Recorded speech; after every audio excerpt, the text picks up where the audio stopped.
Question 3, Part B from the free response section. It is known that for y equals cx square root 4 minus x squared, the derivative dy by dx is equal to c bracket 4 minus 2x squared over square root 4 minus x squared. So in this case, they've differentiated this expression for us already. For a particular spinning toy, the radius of their largest cross-sectional section is 1.2 inches. What's the value of c? Well, to solve this, first of all, we're going to need to find x. So here in the diagram, with a maximum point, the maximum height is going to be at some point x, which we need to solve for. Well, so we need an equation for x. To get this, we're going to use the fact that at a maximum point, the derivative is going to be equal to 0. So we're going to set dy dx equal to 0. And we know that that's equal to the derivative expression, c bracket 4 minus 2x squared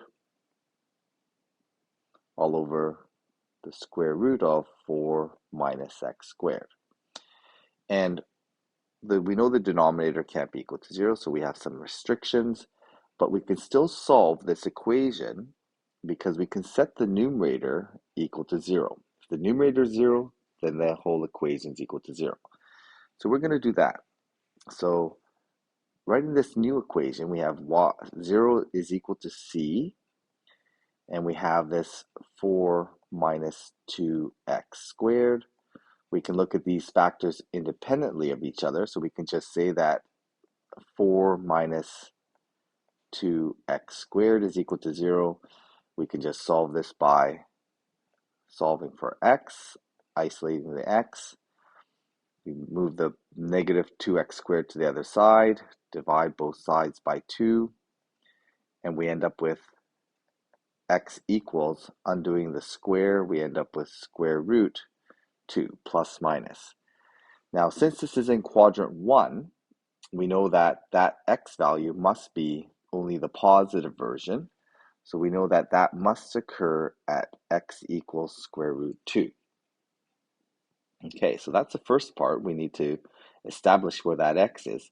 We still need to solve for the c, and we're going to use the other equation here. We're going to use y equals cx square root 4 minus x squared.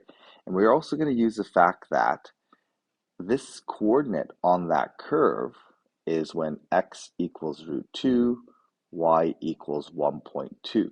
That's where maximum occurs.